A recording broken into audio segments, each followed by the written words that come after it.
All right, hello, Southpark Toastmasters. Welcome to our Monday meeting here, August 29th, 2022. We have a chock full agenda, so I do not want to waste too much time, but I just want to introduce myself. I know this family here, we are an intimate one, but in case we have any guests watching this in the future or popping on a little bit later, my name is Sarah Mary. I am your president for the 2022 Toastmaster year. Let's see, I just have two announcements I'd like to make, and we'll revisit them again at the end of the meeting as well. First of all, we're not meeting next week, next Monday, because it is Labor Day weekend. We do have some people signed up for roles. So just an FYI, we will not be meeting. There will be no need for you to fulfill that role next week, but if you'd like to transition to the following, that would be excellent. And of course, as always, we're finding that the leadership team is finding that assigning a Toastmaster the week before the meeting has been a really wonderful way to increase efficiency and pick a theme, and we're having a lot of fun with it. So I'd love for somebody to think who would like to be the Toastmaster in 2 weeks. I won't make you volunteer now, but if you'll think about it, we'll revisit it at the end of the meeting and see who would like to take it over. You want it, Valencia? I already signed up for it. Oh, okay, you rock. Thank you, V. Okay, excellent. Well, then you can put your theme in whenever you're ready if you haven't done so, but you very well may have done that already too. Okay, awesome. All right, guys, well, let me just turn this over to our Toastmaster of the day, Debbie Tertinger, and we will get our meeting started. Deb?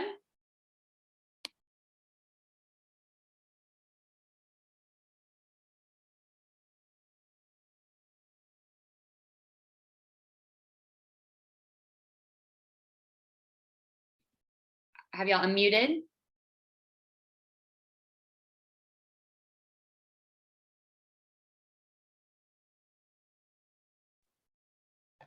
There you go.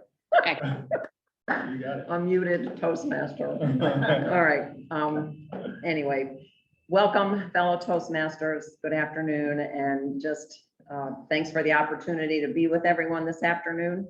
The theme that I chose for today is the art of giving and receiving feedback.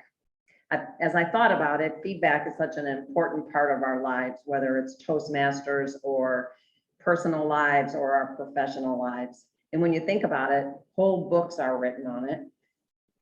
There are courses offered on it, and it's just employers expect it from us, and we expect it from our employers. So when I think about it, I think that deep down, all of us welcome feedback, and we really crave it and appreciate anyone that offers it to us and takes the time to listen and reflect and give us their thoughts and opinions. There's a person called Ed Baptista, and he is an executive coach, and he spends his whole life giving feedback to people. And he has a really kind of simple statement that he uses, and he says he believes we should just make feedback normal, not part of a performance review, but just make it a normal part of everyday conversations. And I think about us coming here each Monday, and I think every Monday we come and we have the opportunity to give feedback, receive feedback, or even just listen to this whole feedback process. Recently, David Jones, our area director, came, and he provided another different role for our club. He's a member, but on that day, he was looking at us as a club and giving us feedback on is our club offering and providing the best opportunities for members, and are we working up to our expectations as a club? So in that case, the reason I share that with you is that the feedback goes up and down and sideways. It's all over. And when you think about it, feedback really is a gift. It's a gift of someone giving their time and their thoughts and their opinions in order for us to improve. And we may have that opportunity to do that for them. With that, I will share with you our format of our meeting. And the format is in 3 parts. And the 3 parts are formal speeches. Second part is Toastmaster table topics. And the table topics master will share with us questions, and we'll have a short amount of time to answer those. And the third part of our meeting is the general evaluation. And that's kind of where we get our report card from the general evaluator, and they share with us things that we're doing well and things that we could improve on. So next, I'd like to have those individuals who signed up for a role to share with us a little bit about their specific role that they're going to carry out today. So I thought maybe to start with Valencia, and as general evaluator, can you give us more details on how you'll carry that out? Absolutely. Thank you so much, Madam Toastmaster. Today, I will serve as the general evaluator. And as general evaluator, I am giving us feedback on our meeting. What did we do well? What are some things that we might want to work on? And just the overall atmosphere of our meeting. So I'll keep an eye out for those things, and hopefully we'll be able to implement if I can find things that we can grow from. Thank you. Great, thank you so much. Our timer today will be Jamil. And Jamil, can you share with us that important role? Yes, the important role for timer is to make sure we stay on track and not to bogart all the time from one person just talking too much, which some of us have a tendency to do. What I'll do is for our prepared speeches, once you've met your minimum time requirement, I will change the virtual background to green, hoping you guys can see it. Can you guys see that green virtual background? No? I see it. Oh, y'all don't see it. How about now? No? Is your screen on? How about now? Yes. Okay. How about this? Now y'all can see the screen. Y'all can't see me. That's what I want. Okay. Now, once you've gotten to your halfway point, I will change the virtual background to yellow, and then when you have met, you're maxed out, I'll change it to red. Y'all know what it is. Nobody here is a rookie. And for our table topics, I'll do the same thing. And to stay efficient in time, I'm going to pass the virtual microphone back to our Toastmaster today, Debbie. Thank you so much, Jamil. Our grammarian today is John O'Connor. Has he joined us? I don't think so. So typically what the grammarian does is they have a word of the day, and then they also count our ums and our ahs and our so's and our filler words, and also listen for unique vocabulary words too. So is there anybody that might want to take on that role if they're not speaking? Okay, thank you. Do you want to add anything to what I said? Nope. Thank you for doing such a good job. Okay. All right, thank you. All right, so next we're going to move into our prepared speeches, and our first speaker is Sonia Pons. Sonia Pons is working on her team collaboration pathway.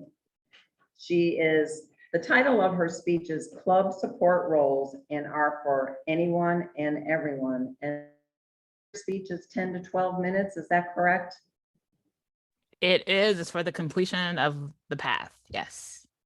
Awesome. All right, so when you are ready, you will be evaluated by Carla, and we're ready when you are. Fantastic, family. Thank you. I'm in onboarding today, so my fro is a little lopsided, but we are all family, or as we call it, family here, friends and family. And that's going to be kind of the benchmark of what I want to talk about in my completion of the team collaboration path. I did another speech for our family Queen City, but this one's going to be a little different because I really want us to focus on the power of support roles in Toastmasters when it comes to our clubs. Now, I've had the opportunity last year to be the club extension chair for District 36 here in Maryland. And I have to tell you, in working with my team, my demo teams, we learned that new clubs can be fun, they can be curious, and at times just a little bit annoying, But as I've said before, as we say here all the time, in Toastmasters is a family. We're over 300,000 plus moms, dads, siblings, and aunties and uncles worldwide. We love and we roll our eyes as a cohesive unit. And if you dare talk about us, you better watch out because we just may cut you. And that's what I want us to start embracing when it comes to new clubs, visiting them, but also supporting them. As a club extension chair, I have to tell you, my fellow Toastmasters and distinguished guests, I had the opportunity to partner with the club growth director in my district here in Maryland to encourage family members to fly the coop. And that's what family members do. We encourage our family and our friends to fly the coop and to leave this Toastmaster incubator to live their best club life. And with that continued love and support of Toastmasters aunties and uncles, we marvel at their wall notches. And for most of us, it's like a Google Doc tracking sheet where our little toasties, they grow in their confidence with icebreakers and table topics and meeting roles, what I like to call hashtag proud. But this proud momager, I like to call myself a momager when I was the club extension chair. Sometimes we get to pat our chests with pride, especially when people answer the call of leadership. And sometimes we're a little disappointed when they kind of sit in the shadows. So today I want to encourage you as a family, as a team here in Southpark, that we look beyond our club, because when you look beyond your club to support other clubs, to see them grow, your worldview of Toastmasters, what I like to call, you become a Toastmaster contagion. It becomes mission unstoppable. It is our role to continue a 97-year-long song, I should say, mission to elevate leaders and communicators. Our mission is SAGE because in the club environment, we get to support and empower and grow. We get to support and empower and grow the dreams of people that we may never, ever meet in person. I don't know if I'm ever going to get to see you guys in North Carolina, and I'm here in Maryland, but I've seen our club grow as we begin to revamp ourselves.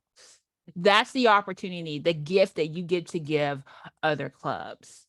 And if you see Dr. Alice Ann's Zoom background from our last Toastmasters International Convention that just happened a week or so ago in Nashville, we learned that we are storytellers and there is power in how we tell our stories, whether we're championing our own stories or we're strengthening the voice in the written word of others.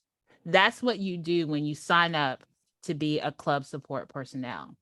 You are helping people amplify their stories. And you've heard me say it all the time. The words we use are the breadcrumbs to our soul. How powerful it can be for us to help people amplify what's in their soul. How many people say, I wish someone would just ask me how I was. I wish someone would just ask me where I want to go in life. How do I see them? There are people dying for us to allow them to amplify their story and to amplify their voice. And as club support staff, you get to do that. Where a person is speaking softly, you get to tell them just elevate that volume just a little bit. Because everyone deserves to be well. I'm a member of a group called Inner Circle with Kristen Evans Hurst, and she says this: everyone deserves to live well. Every Toastmaster deserves the opportunity to have a Toastmaster experience that will take them to the next level, but they can't do it if us aunties and uncles and siblings don't step up to give them that opportunity. So let's talk a little bit about club support roles that I don't think we amplify enough, because a club support role is never and has never been about you getting a DTM. And I'm going to repeat that. It is not about you getting a DTM. A lot of people sign up to be club mentors. That means you sit with a club for 6 months to make sure they're living out an accurate Toastmaster experience as Toastmasters will allow us to have. Or be a club sponsor. Make sure we're getting new people to come in Toastmasters. Or maybe being a club coach, resuscitating a club that's struggling. I've had the opportunity to be in all three roles, and I didn't do it just because I want DTM credit. I did it because I believe in the Toastmasters brand. Are we doing that? Are we using club growth experiences, club support experiences to elevate the Toastmasters brand, or are we doing it to elevate ourselves? In Toastmasters, we have to think about sustainability, but we can't do it as a one woman, one man, or one non-binary show. We have to do it as a team. And I had to learn that as a club extension chair. If I didn't get the responses I needed, I did it all by myself. I went to WhatsApp, I went to Facebook to get people to help me. And what I learned, was I doing service to my district by not listening to the needs of my members, by not listening to the needs of the clubs that I was trying to help charter? By like, I just need to fill these roles. We just need to have this demo going on. I wasn't, because I took my eyes off the prize. It's not about me. It's not about me elevating myself as a club extension chair, putting on amazing demo meetings of diversity, equity, inclusion, and accessibility. No, it wasn't about that. It was about focusing on the club that I was assigned to and elevating and amplifying their story and their culture. So again, I want you to think about mentorship, coaching, sponsorship. They are not in demo role playing too. Even if you're asked to be a guest in a demo meeting, it's not about you. It's about us elevating the Toastmasters experience. So people can know, why do these people spend $90 a year to be a part of this organization? That is what I charge each of us to do as Toastmasters mommies and uncles and aunties and siblings. Allow someone to say yes. Yes to the experience. Yes to the process. Yes to living and thriving as a Toastmaster. We don't want to ever put anyone behind. Less than 1% of Toastmasters become DTMs. For some people, that's not what they're in it for. As districts, so we just throw these club mentorships, these club sponsorships, these club coaching opportunities, people looking for mentorships? Absolutely not. We have to change the narrative. Club sponsorship is for everyone. Club mentorship is for everyone. Club coaching is for everyone, anyone who answers the call of Toastmasters leadership. That's what I want us to start focusing on. It's not about me. It's not about you. It's about the Toastmasters brand and how we can amplify people's stories. So my fellow Toasties, I know that's something new that we say here. We stole it from Cherokee Toastmasters. I don't want to be annoyed anymore in the Toastmaster space.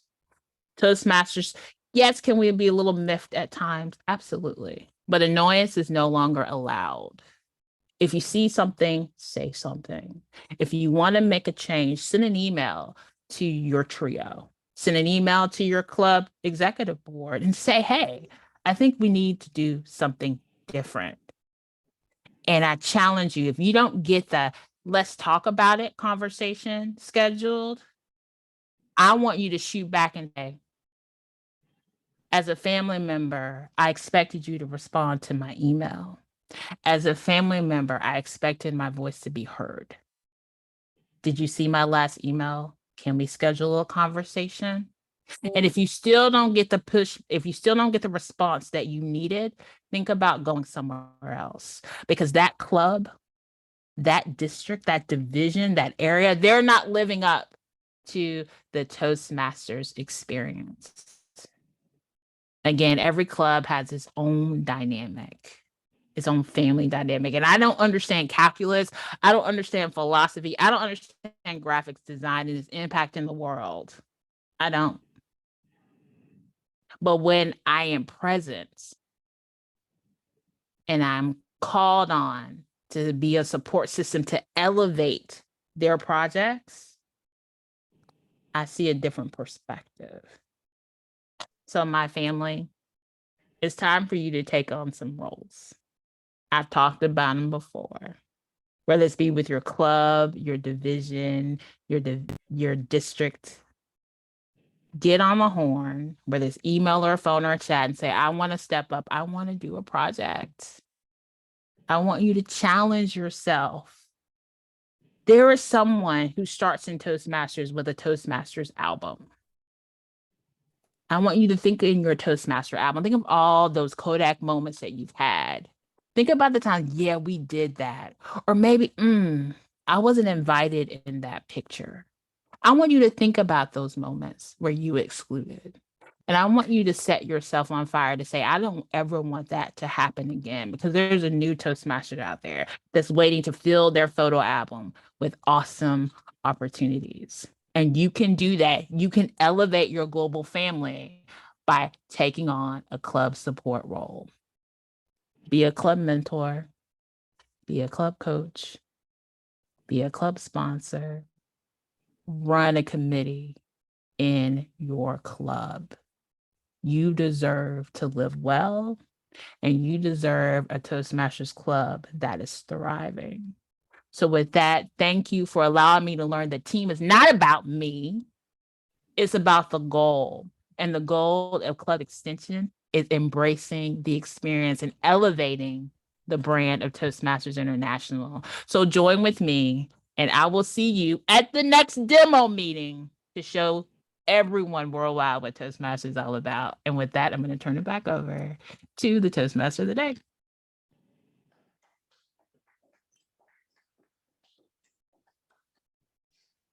Thanks so much, Sonia, for that really broad perspective that you have on all the different roles that you've had and your encouragement on all of us thinking about the mission of the club and the role that we can play in it. So that was awesome, and thank you. So next we're going to go to Dr. Crump, and Dr. Crump is working on her pathway of motivational strategies, and she's going to do a 5 to 7 minute speech, and she is going to Sorry, but she just sent a note saying, I'll be right back. oh, okay. Okay. Should we go to Eric? Yeah, that's good. All right. We'll come back to Dr. Crump, and we're going to have Eric Laxer take the next role, and he's going to share with us a toast. The backstory here is his daughter is getting married next Sunday.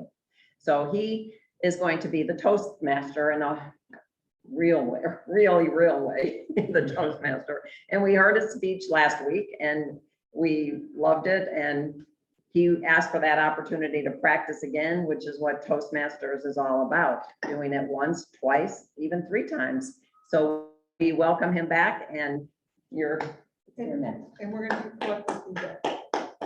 So we decided to have- remind us who's evaluating, Eric. Sarah Mary? Okay. Okay, Sorry. thank you, Madam Toastmaster. Good evening, everybody. I'm Eric Laxer, known to some of you as Judy's husband, and to others as Caitlin and Shim's dad.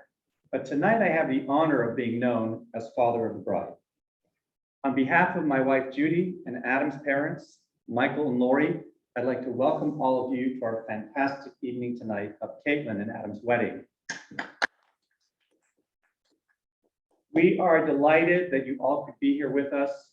We are especially appreciative of people who have traveled across the country and family and friends who have come here from Canada. Your presence means so much to us. And on happy occasions, we are also reminded of people in our family or family members who could not be here with us this evening. Of course, I'm referring to Ruby, Caitlin and Adam's King Charles Cavalier, and Carl, Shim and Padima's bunny. Lori and Michael, Caitlin and Adam's relationship has given us the gift of your friendship. If there was some app that could bring potential in-laws together who would get along and become really good friends, you know, like Match.com or Tinder or Grindr, whatever it's called, we know you would end up at the top of our list. To my wife, Judy, you have done an amazing job putting this evening together. Not only are you so smart and so beautiful, you are the best multitasker I have ever met. If multitasking were an Olympic sport, you would win the gold medal. Caitlin, you showed up January 30th, 1992. It was a cold winter day in Montreal. and I was sitting in the call room going over sign out with my co-residents when I received a message that said, call your wife. Important. I knew that mom wanted to tell me that either Wayne Gretzky had just gotten traded to the Montreal Canadiens, or she was in labor. And of course, she was. Now, I was scheduled to take call that weekend, and my co-resident, Gary Schmidt, was now going to step in. When I got off the phone, I had this excited look on my face, and all I could hear Gary say was, oh, crap. Well, I got mom to the hospital in time, and shortly after we arrived, so did you. It has been an amazing experience watching you become this intelligent, beautiful, and strong young woman. And tonight's a beautiful bride. When you brought Adam home to meet us, we knew immediately that your relationship was special. Adam, you are kind and warm. You have a heart that knows only friendship.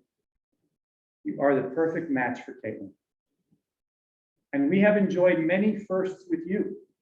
The first time we met, the first time we met your family, the first time we went on vacation.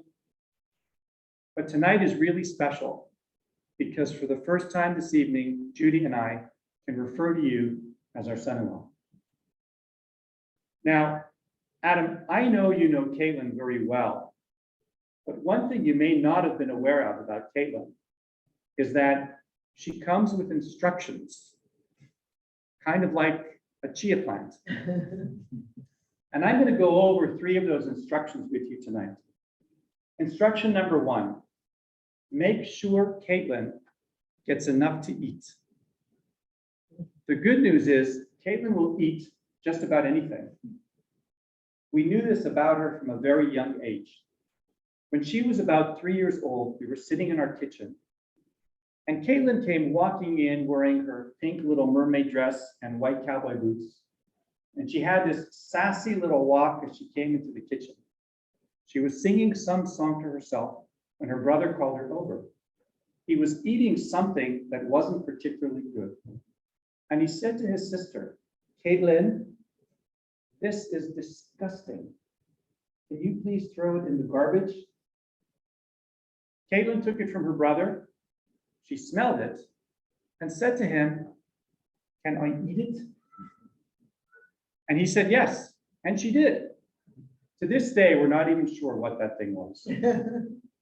Instruction number 2, make sure Caitlin gets enough sleep. The good news is she'll sleep just about anywhere, except when she was younger, not necessarily in a house that didn't contain Judy. She would get invited to her friends for sleepover, like Rachel and Laura's. She'd be all excited about going. But then around 10 o'clock at night, I would get a phone call. Caitlin has a tummy ache. I would drive over, pick her up, and bring her home to Judy. Now, she seemed to have outgrown this because she went away to college. She lived in Ohio for 2 years, and she did fine.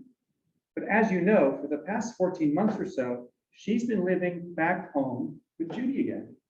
And I am concerned that she may have a relapse. So Adam, if Caitlin ever says to you around 10 o'clock at night, Adam, I have a tummy ache, just call me, I will come over, pick her up, and I will take her home. Instruction number 3, make sure Caitlin gets enough love. Just give her as much love and kisses that she gives Ruby. The good news is the love you give to Caitlin, you will get back 1,000-fold. Let me conclude with the following. Life is a big adventure. It's filled with many happy and joyous occasions. It's filled with many moments we want to capture in time and hold on to forever. And it's filled with challenges. When we walked through the house you eventually purchased, a sign above one of the doorways caught my attention. It read, "It doesn't matter where life takes you. What matters is who you have beside you. I think that this simple statement sums up marriage and life better than anything I can think of. Because what matters is who you have beside you to celebrate those joyous and happy moments with. And who you have beside you to take those moments you want to capture and hold on to forever. And who you have beside you when the road in life gets a little bumpy. That is what really counts. So I ask that everybody please rise and raise your glasses.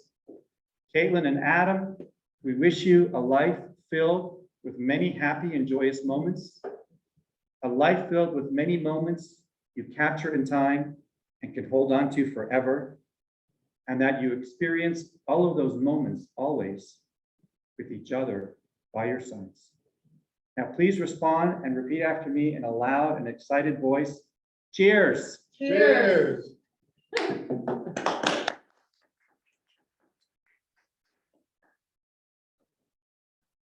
All looking for invitations.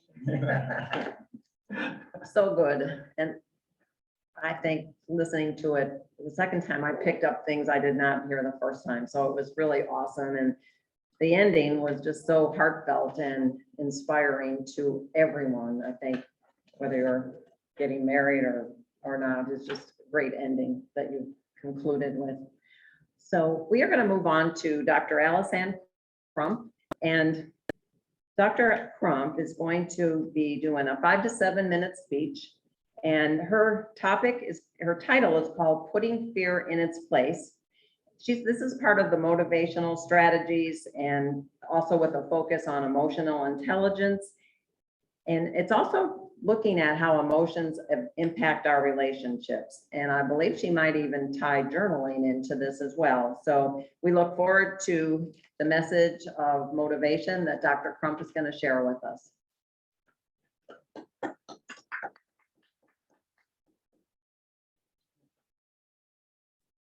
You're muted, Allison. Thank you so much. Where do you keep your keys? Where do you keep your dishes? Where do you keep your shoes? We keep most things in a specific place for 2 reasons. 1, so we can find them. And 2, so they'll be out the way so we can find other things. Where do you keep your fear?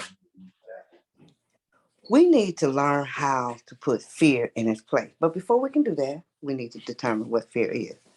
Fear is an emotion. During these past 3 weeks, doing this particular project, I had to write down all of my emotions, how I felt about some things.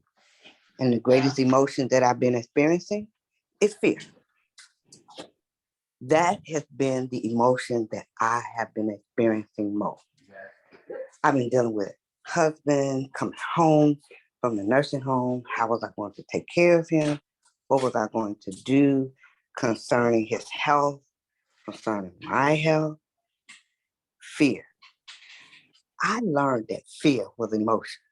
I got 2 almond-sized glands in my brain that floods my body with chemical, either to fight or to flight.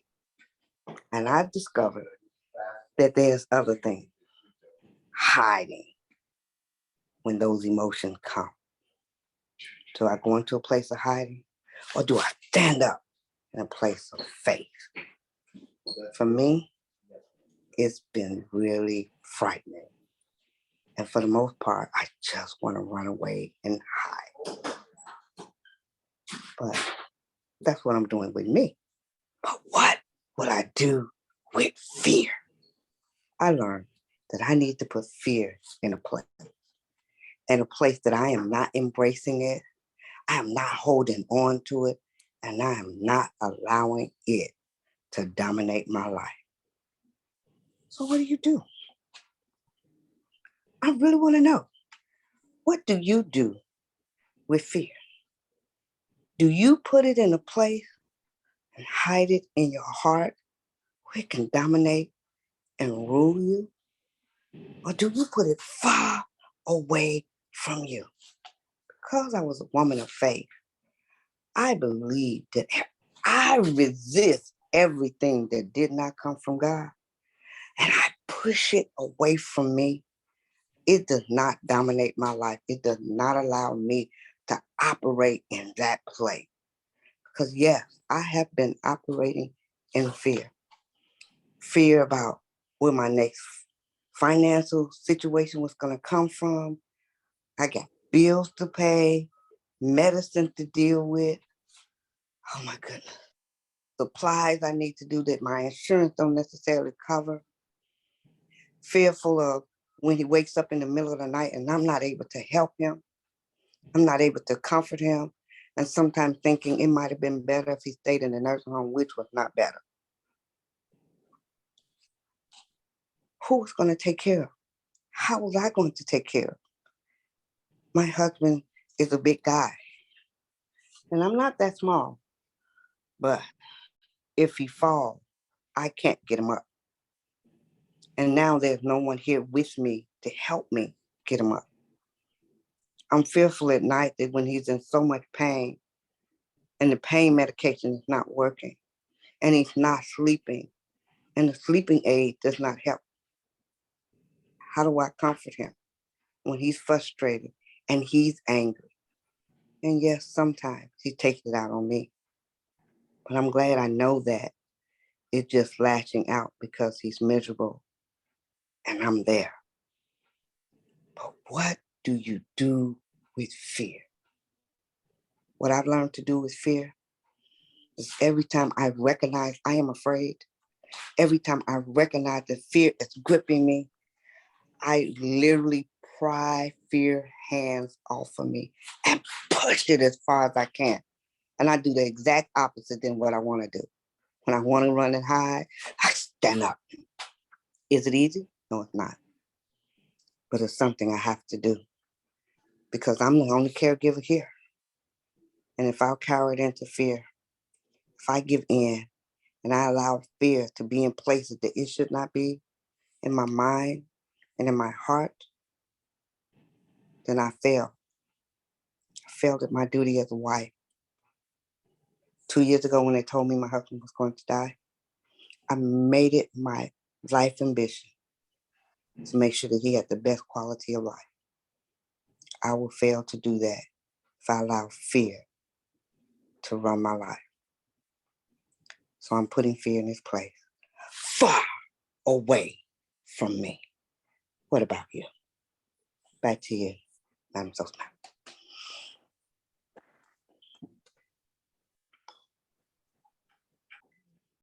Thanks so much, Dr. Crump. They say sometimes when we have fears, it's good to say them, and hopefully you expressing that helped.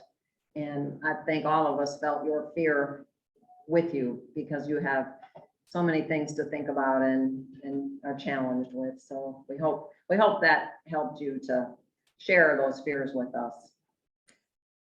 All right, so that concludes our 3 speakers, and I believe that one was evaluated by Eric, correct? Did you evaluate that? No, Carla. Carla was going to just give a little bit of feedback for Dr. Allison. Got it, remember now. All right, so with that, we're gonna move on to the table topics. And Dr. Crump is going to have the table topics for us. And she always surprises us with table topics and always has something fun and lively. And so Dr. Crump, we're gonna turn it over to you. Thank you. Thank you so very much. Well, since we're going to begin table topic, I want you to think. I remember when, and I'm going to ask Sonia Pond. I remember when. Oh, you want me to answer the question? I remember I was just talking to my coworker. We were talking about candy. Mars and Hershey is not fooling me. I see how you package your candy. Back in the day, I got more almonds. It was a thicker block, similar to the non-Hershey, the Hershey candy that did not have the almonds in it. I remember M&Ms when they didn't have these sealed sides. It was a full package of M&Ms. And if you're a kid and you used to have to sell those chocolate bars in order to help your school, They were huge. They were not small. You're not fooling me, candy industry. I used to get more bang for my buck. When I went to the penny store, I got a handful of candy for 50 cents. Now I can't even get bubblegum for 50 cents. You're not fooling me. Give me what I deserve. Children today have lived through too much. They lived through pandemic. They lived through wars. Can they get some candy? And can they get a lot of it? People work hard for their money. Hard for their money. Give me my candy. Because I remember when I got more candy for a little piece of money. And with that, I'll turn it back over to the Toastmaster. Thank you. Thank you so much. I'm gonna ask Valencia. That just brought tears to my eyes. That brought tears to my eyes.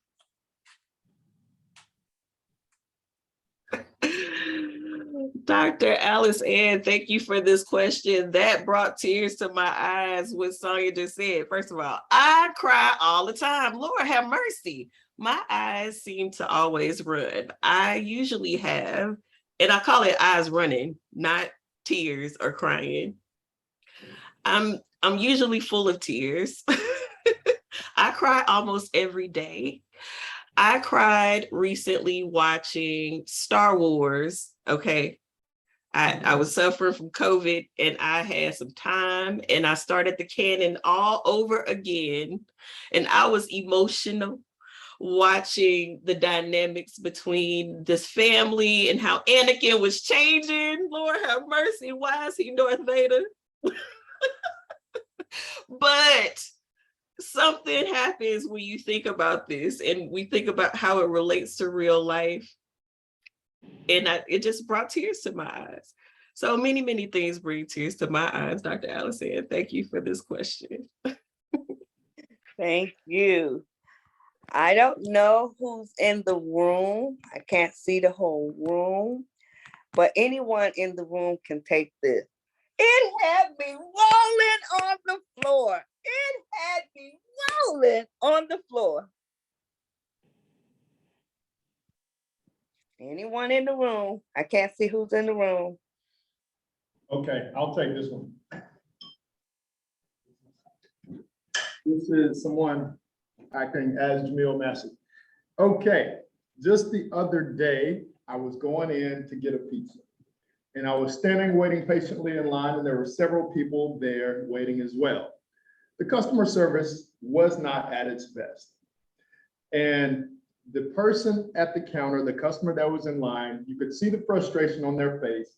They ordered something specifically, they have been waiting forever. And when they brought the pizza out, it was not what he ordered. Now, the funny part is a different customer who had just gotten their pizza, walked in, eating their pizza, comes over to the counter and says, "So they messed your pizza up too?" "They messed up mine, but it is good as I don't know what," and proceeded to walk out of the door. That had me dying laughing. The audacity to walk in, eating your pizza, and to say, "Oh, they messed yours up too? They're not good at what they do." But then they walk out saying, "But mine is really good." That had me rolling on the floor laughing. Back to you, Madam Tabletop. Thank you, thank you. And that concludes our table topic today. Thank you for having me rolling on the floor, crying my eyes out, and remembering when I could get a penny candy for a penny. Thank you so very much. Great questions. Simple, direct, to the point, loved it.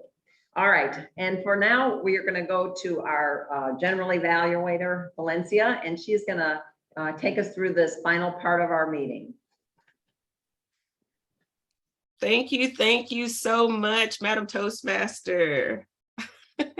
This meeting has been so enjoyable. We started a little bit after time this afternoon, but it has been full with our prepared speeches for today, our table topics, and now general evaluation going into calling for reports. I do call for reports, right? Okay, great. So the first report that I will call for is our timer report. Is that okay? Can we start? with that? Evaluations. Oh, evaluations first. Okay. Yeah, that's good because of time, especially. All right, Carla, I see her coming up. Thank you.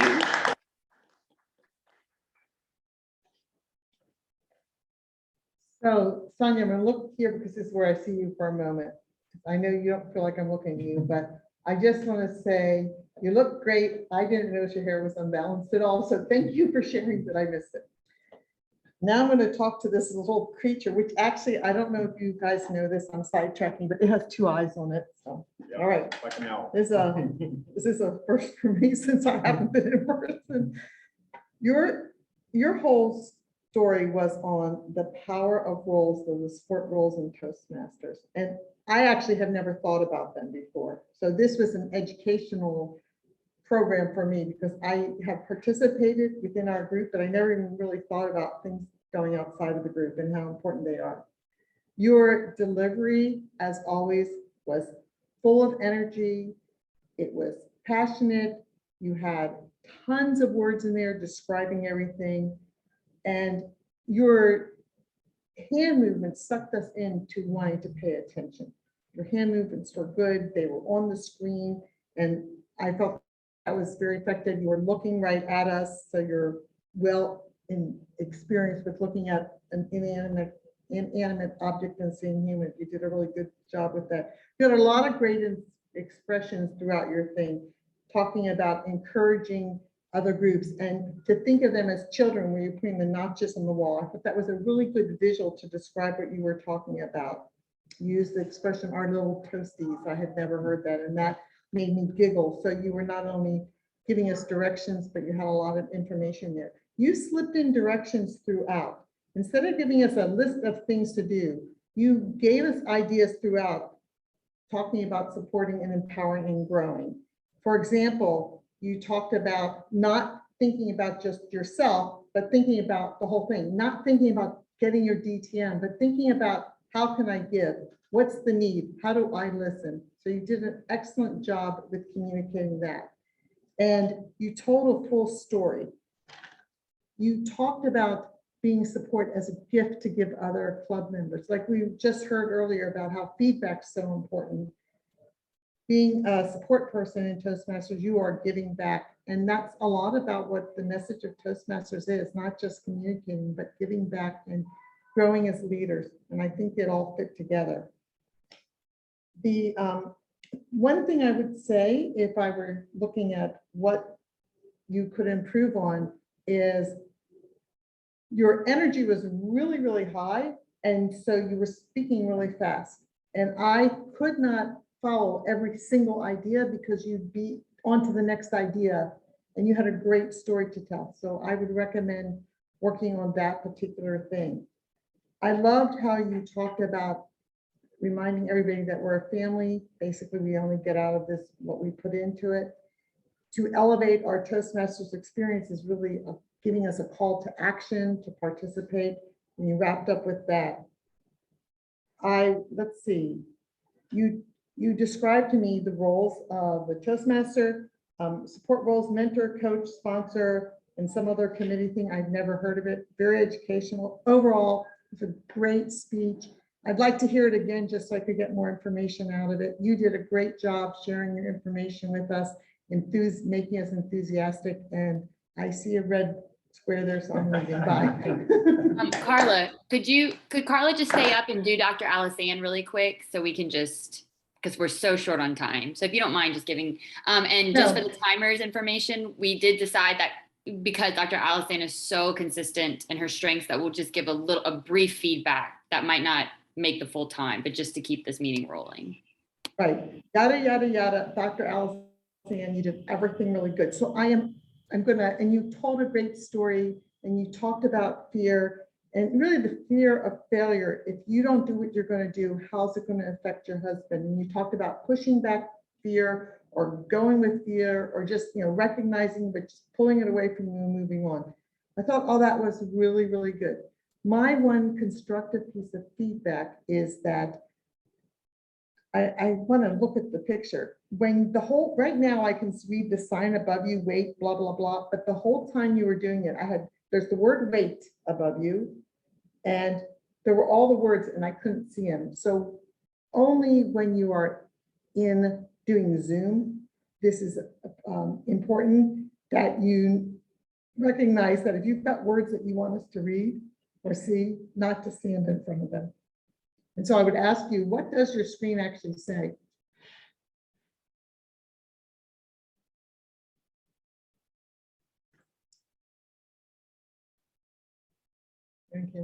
She's muted. Okay, I'll leave her to it, but if anybody can read it, I'm sure it was. It says waiting on God in a world that won't wait. Okay, thank you. All right, but any. That would And be my I one. apologize, I didn't change the background. It has nothing to do with my speech today. It's I just a know. whole lot was going on. The doctor came in and I didn't get a chance Right, to so do I- all of that. Right, you were standing in front of it. So thank you very much.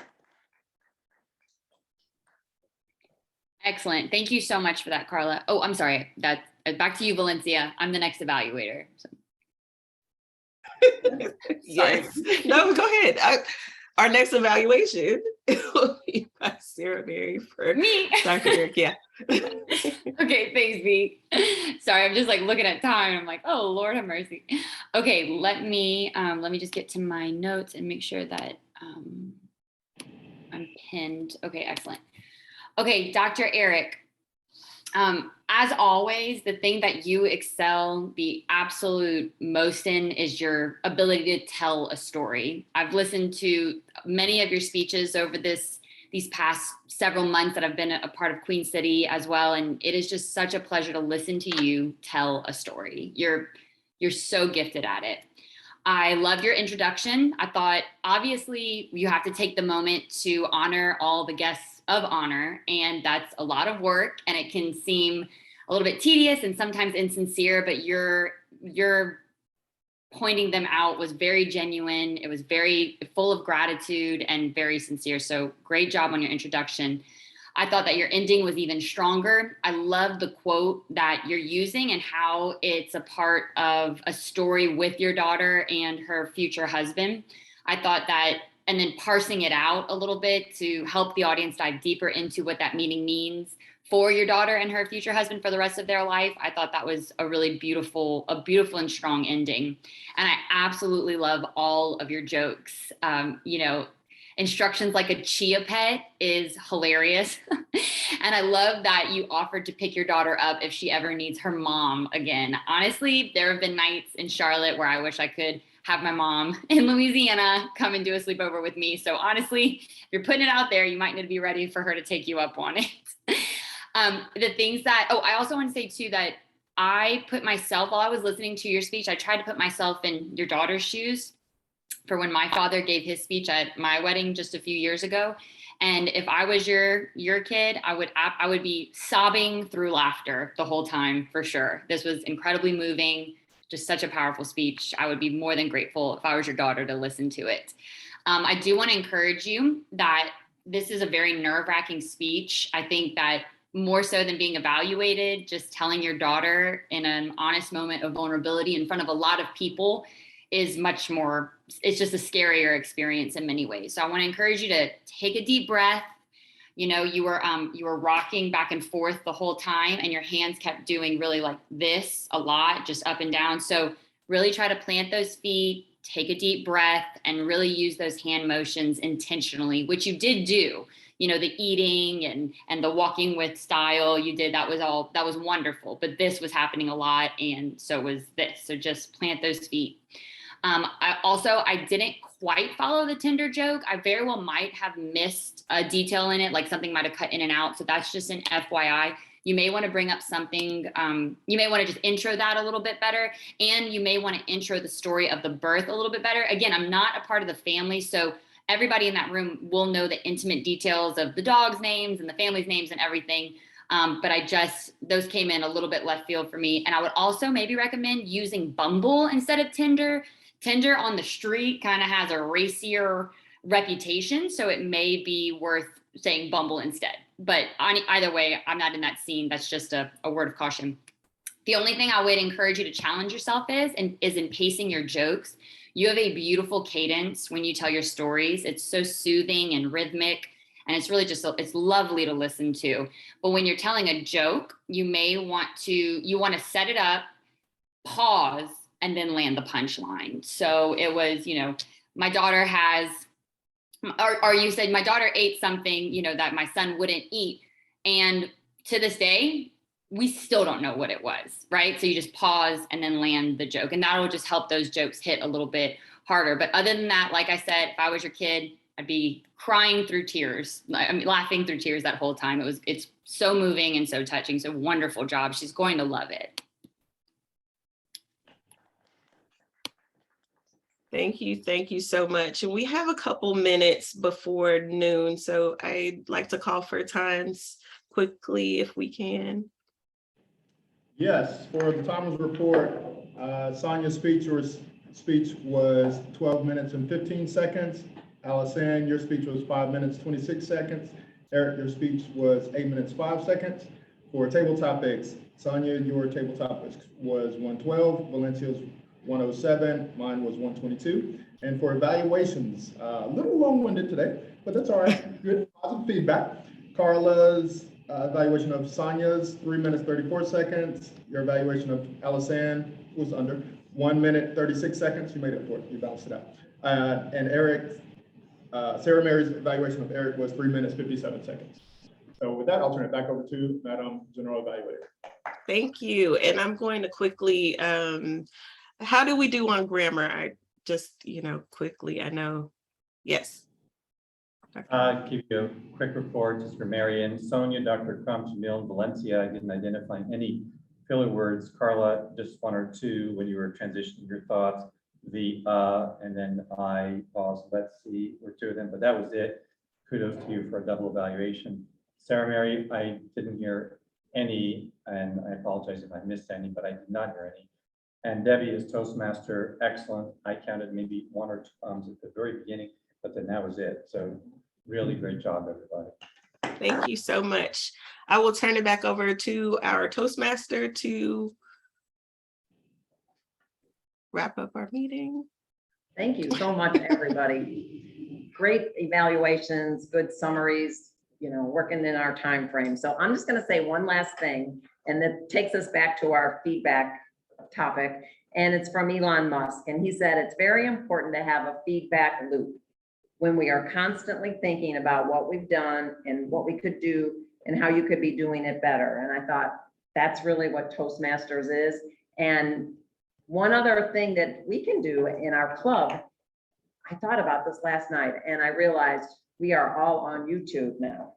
So I thought, oh Lord. And I thought, I'm gonna Google myself, which I did. And I pulled up my last Toastmaster experience and I immediately saw things I could work on. So it was like, I laughed. You all looked fabulous. I laughed at myself pretty hard because it was, there's a lot there to work on. But anyway, so you can always try that to, see how you show up on YouTube. Maybe your friends are looking at us now and checking out us on YouTube as all the, big influencers. But thanks, everybody. We will see you in 2 weeks and have a great holiday and look forward to the next time. Yes, Thank perfect. you. Thank you. Yes, no meeting next week, my friends. So we'll see each other in 2 weeks, same place, same time. Jamil, do you remember what are the 2 dates that we cannot meet in the library? I believe it's October, but I can find an email and resend it. Okay, that would be great. Yeah, I'm sorry that I misplaced that. I just want to make sure that we communicate that so we don't, mess it up. Okay, excellent. All right, y'all have a wonderful week. Thank you for being so cautious of the time. We did awesome. I'll see everybody soon. That's really- Have a great